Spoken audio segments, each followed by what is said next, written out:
Sistem Necromancer, bab 258 sampai dengan 260. Bab 258. Kirim dia ke sana. Ada beberapa jenis panah, semuanya dengan efek berbeda. Keracunan sebenarnya mudah dimengerti. Taburkan racun pada anak panah. Tetapi anak panah yang meledak atau menciptakan awan statis itu sungguh istimewa.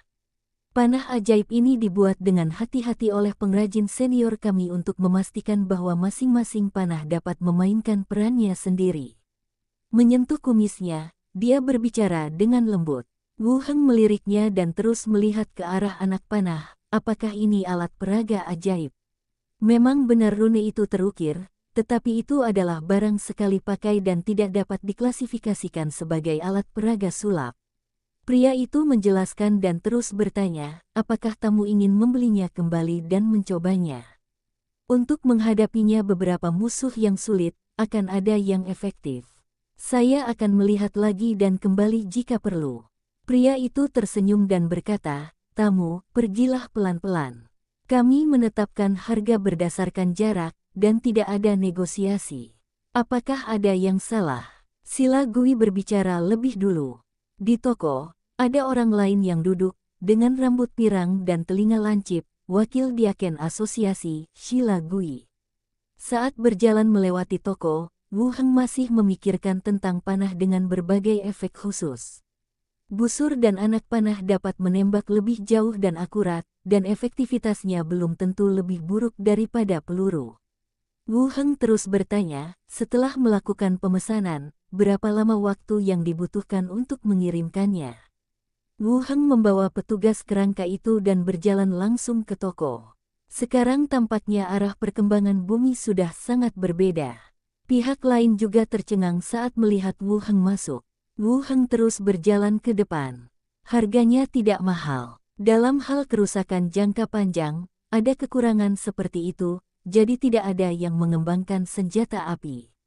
Bagaimanapun, ada hal-hal seperti asap beracun, guntur dan angin, api dan guntur. Tanyakan, siapa tamu ini? Saat aku melangkah masuk, langkahku terasa berat. Matanya tertuju pada busur kayu di rak. Kemudian, dia melanjutkan menyapa para tamu di belakangnya dan memperkenalkan fungsi masing-masing anak panah. Tidak apa-apa, mari kita lihat apa yang dijual di sini. Wakil diaken juga ada di sini untuk membeli sesuatu. Manusia telah mengembangkan bom peledak, bom penusuk baju besi, dan bom bercahaya, dan panah peledak, panah awan elektrostatis, dan panah khusus dikembangkan di sini. Dia telah memikirkan masalah ini sebelumnya. Ini bagus, karena Anda tidak perlu repot menawar. Apa salahnya menjual busur besar seperti ini? Dari pintu yang terbuka, Anda bisa melihat seorang wanita anggun berbaju hijau berdiri di belakang konter. Selamat siang. Segenggam 25 koin perak, mulai dari 200, kata wanita itu. Wanita paruh baya itu sedikit terkejut.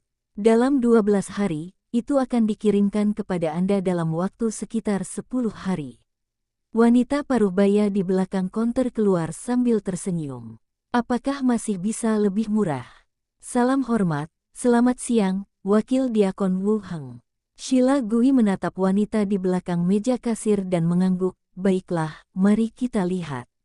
Karena alasan profesional, peralatan ETSA benar-benar merupakan arah pengembangan yang baik. Diakon, apa yang ingin Anda lihat? Wanita paruh baya itu mengikuti. Menemukan tujuannya kali ini. Sila Gui memperkenalkan, wakil diaken asosiasi, Wu Heng. Wanita itu tiba-tiba menyadari bahwa dia terkejut karena manusia bisa duduk dalam posisi ini di usia yang begitu muda.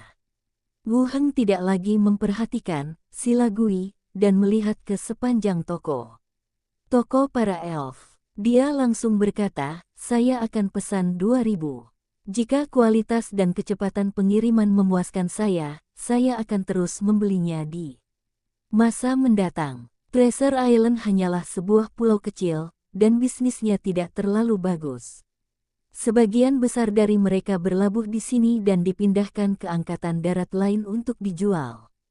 Tapi kali ini, sepertinya saya bertemu dengan pelanggan besar.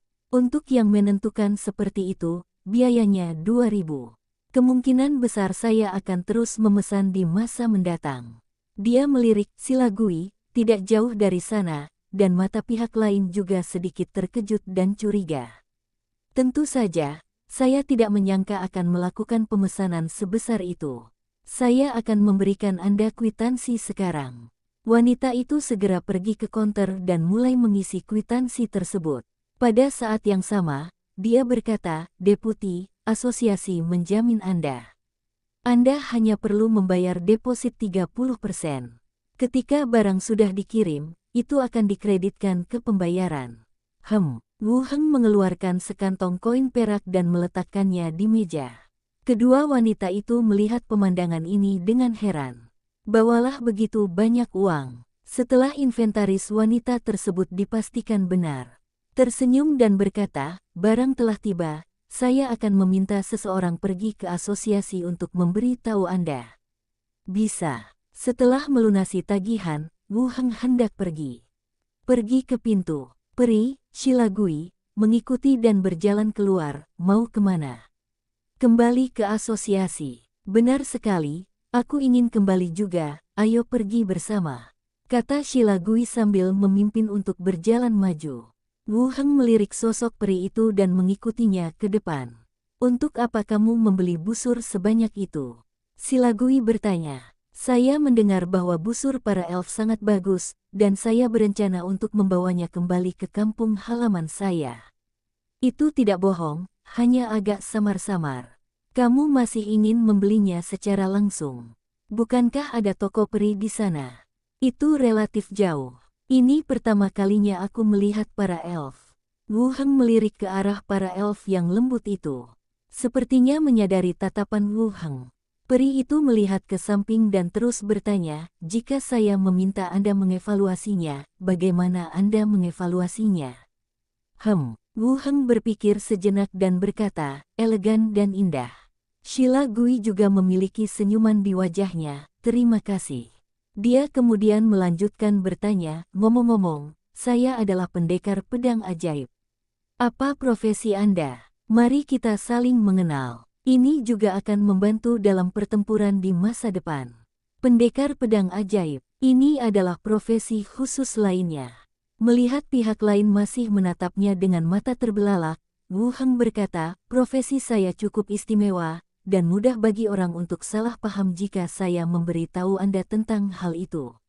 "Apa ini?" "Itu hanya sebuah profesi. Di usiamu, hanya sedikit orang yang bisa menjadi wakil diaken. Mengapa kamu peduli dengan penilaian orang lain?" Silagui tersenyum dan berkata dengan penuh pencerahan. Wu Heng meliriknya dan berkata, "Apakah kamu yakin ingin mendengarkan?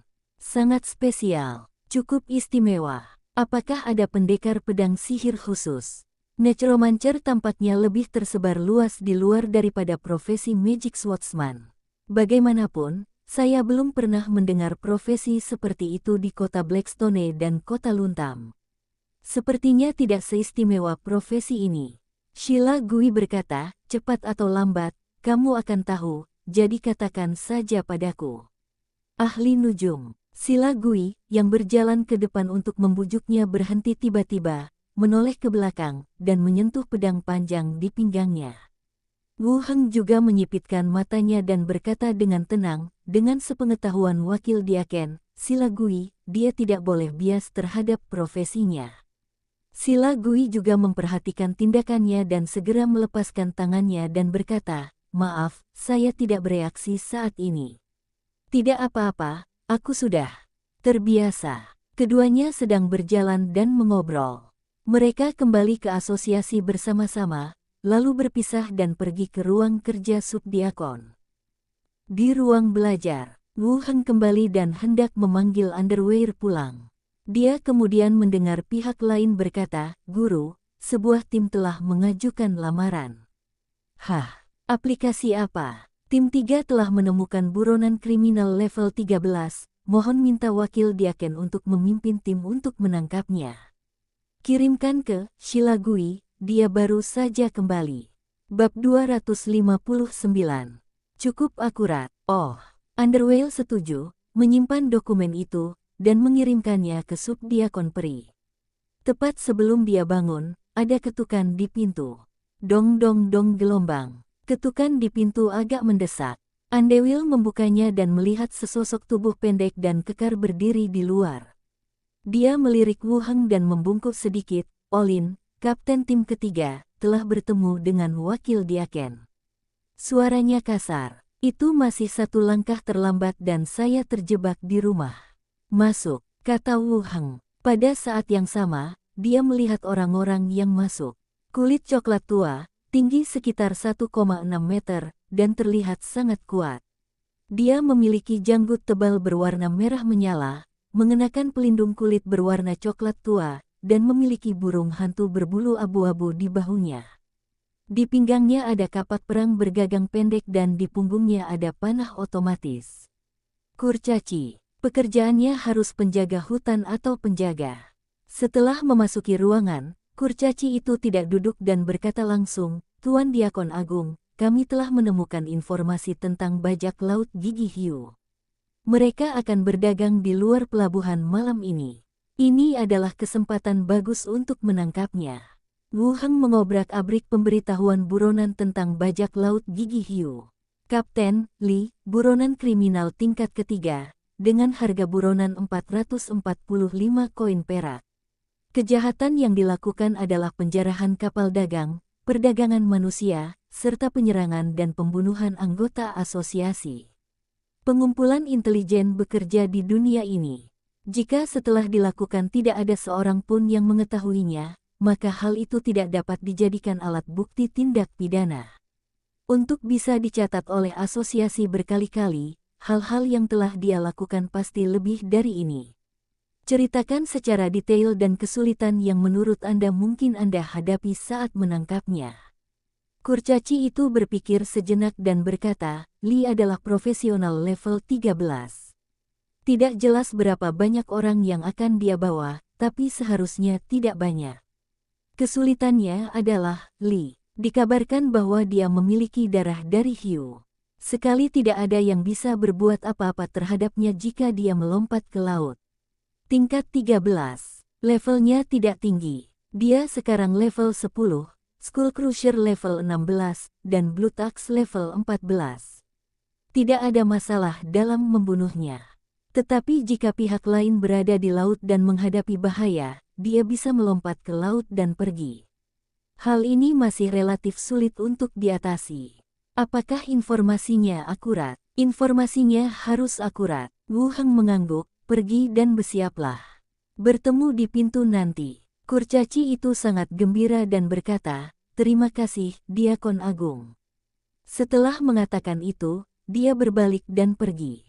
Tuan, mungkin agak merepotkan melakukannya di kapal. Underwhale berpikir sejenak dan berkata, tidak takut dengan musuh level 13. Tetapi di laut, ceritanya berbeda. Sehebat apapun kemampuan Anda, tidak ada gunanya jika Anda tidak dapat memanfaatkannya secara maksimal. Ketika pihak lain melarikan diri, hal itu juga akan berdampak pada Wu Heng, wakil Diakon. Tidak apa-apa, jika intelijennya akurat dan mereka berada di dekat pelabuhan, itu tidak akan menjadi masalah besar. Wu Heng melirik Underwhale dan melanjutkan, ayo pergi, ikutlah denganku malam ini. Baik tuan. Underwhale juga mengenakan baju besinya.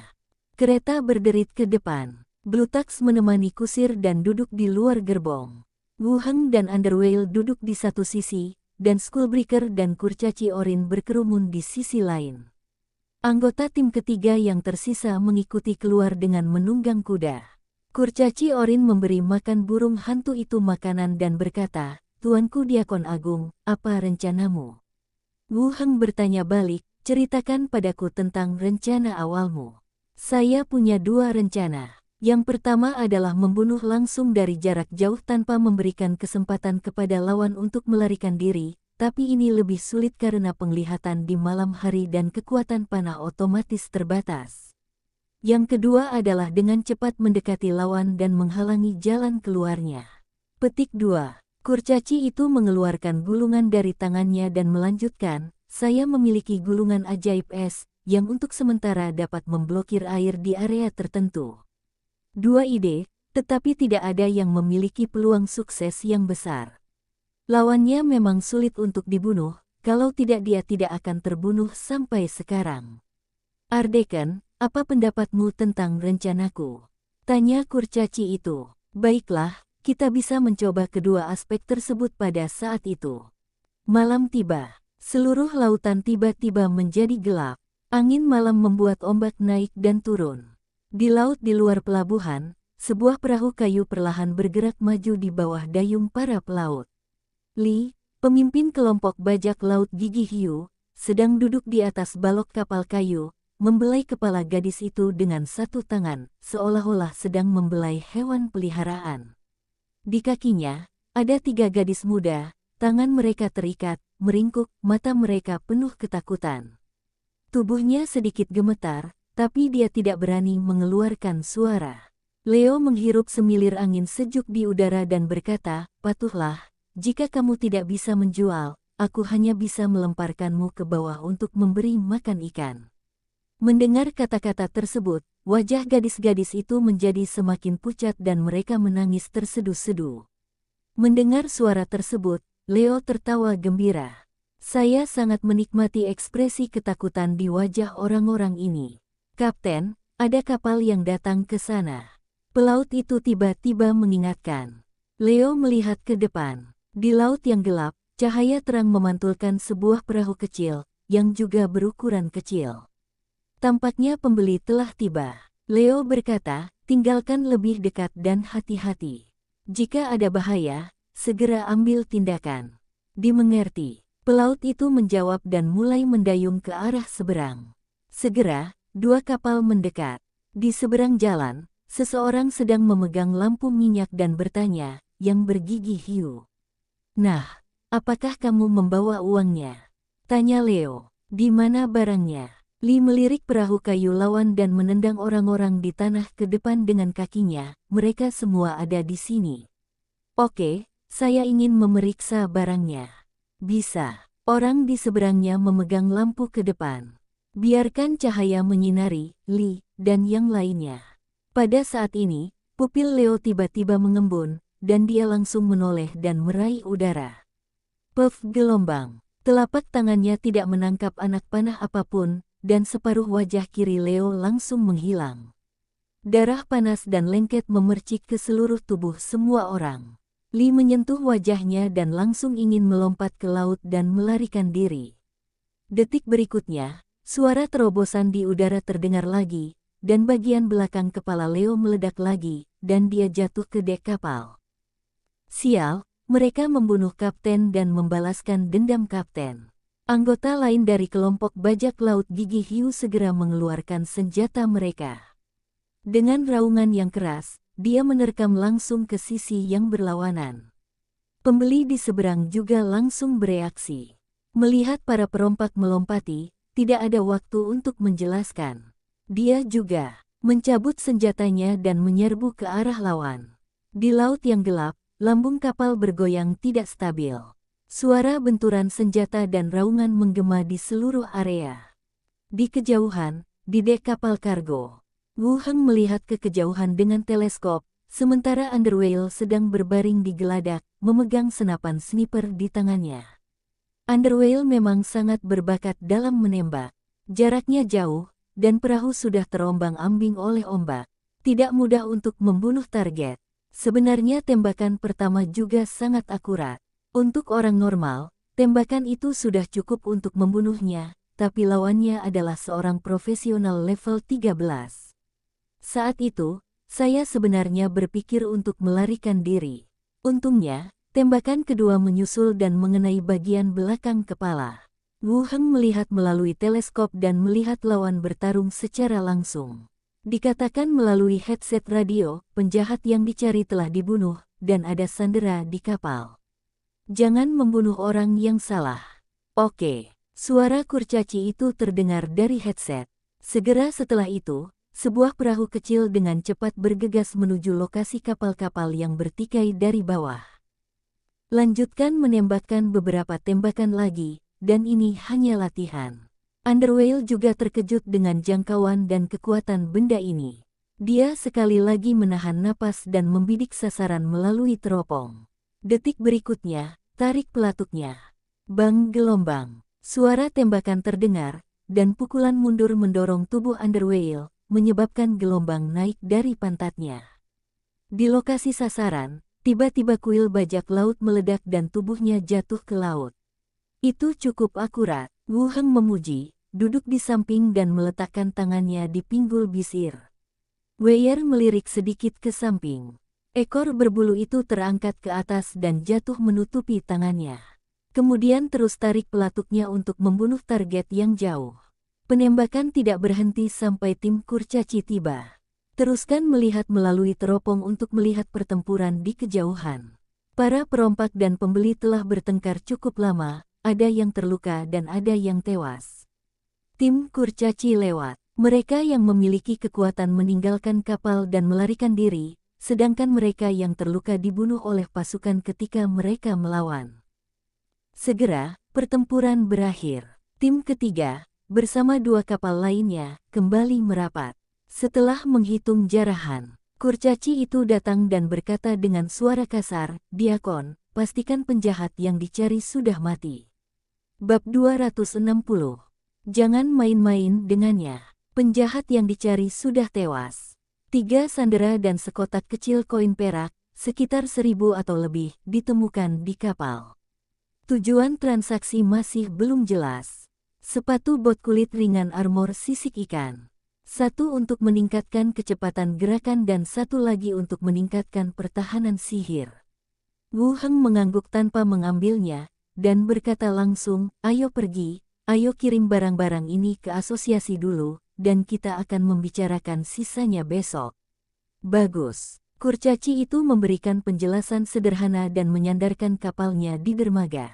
Kemudian dia membawa beberapa gadis dengan pakaian tipis dan sisa barang jarahan dan mulai berjalan menuju asosiasi. Hampir semuanya sudah diatur. Wu Hencai membawa Underwhale kembali ke kediamannya. Malam menjadi semakin gelap. Membuka pintu, Minnie segera maju ke depan sambil menggosok matanya. "Tuan, Saudari Weir, Anda kembali." Wu Heng mencubit pipinya dan berkata, "Kamu tidak perlu menunggu kami. Kalau tidak, aku akan baik-baik saja dan menunggumu kembali."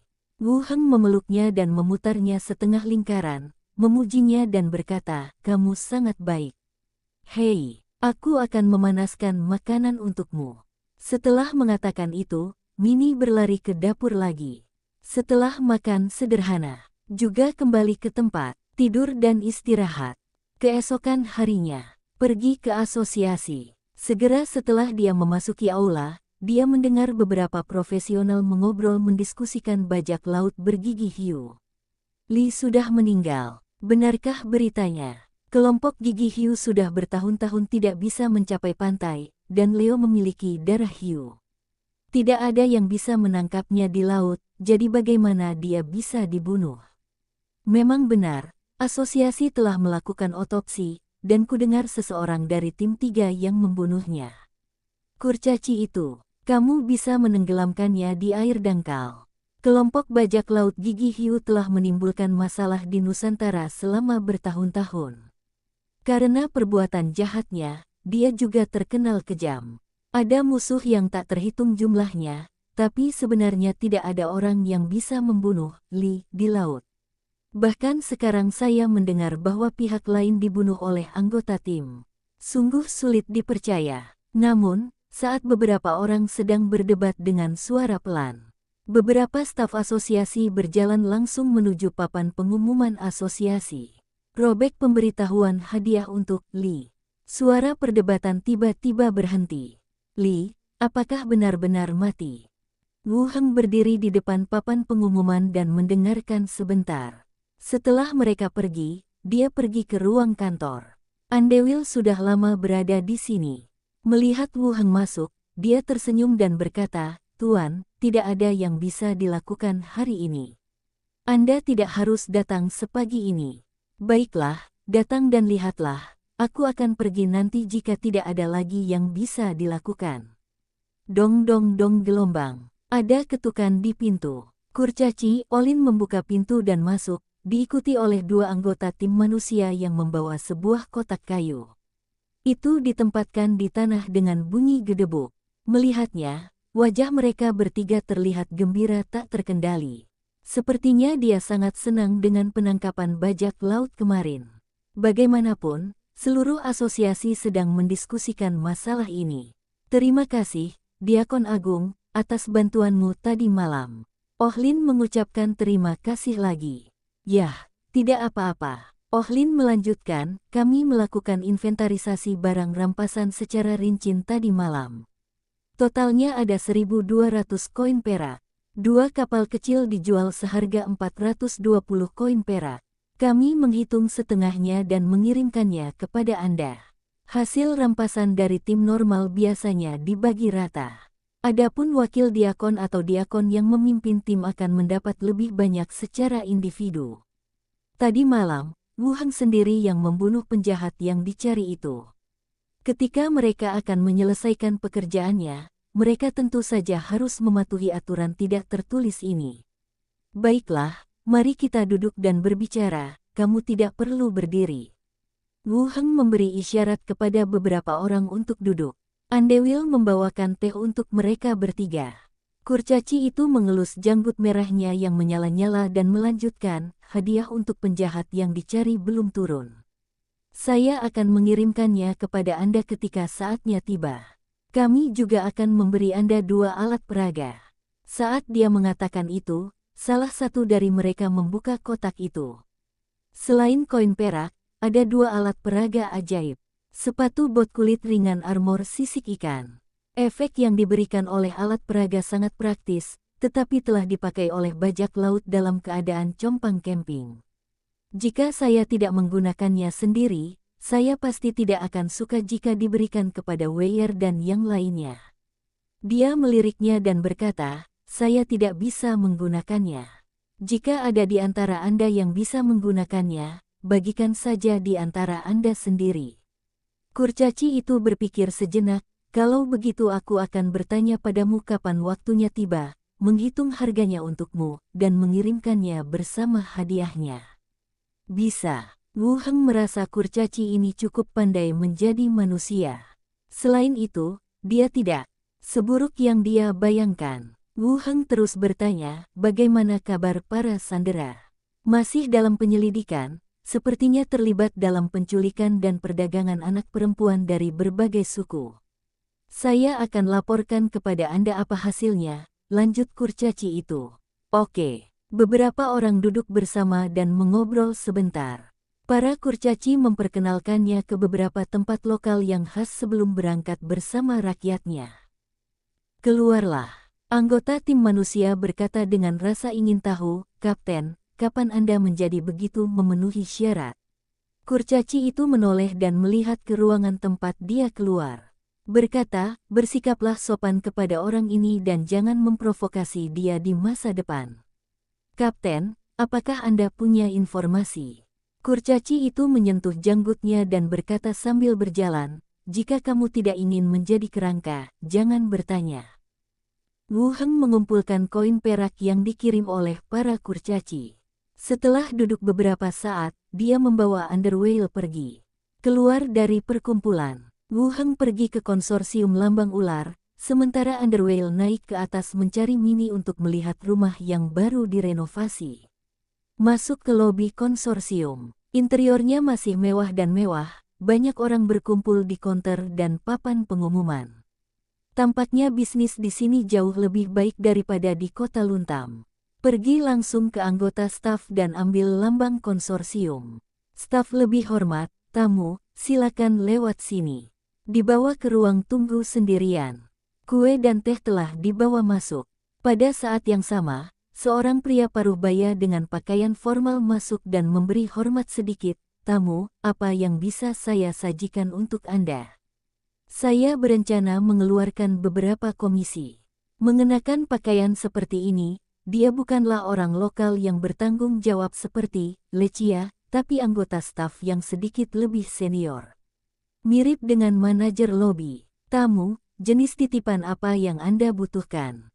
Bantu aku mengumpulkan beberapa buku keterampilan ahli nujum tingkat lanjut, serta mayat profesional di atas level 15, terutama mayat alkemis dan master rune di atas level 10. Dengarkan mayat level 15. Pria itu tampak sedikit tercekik.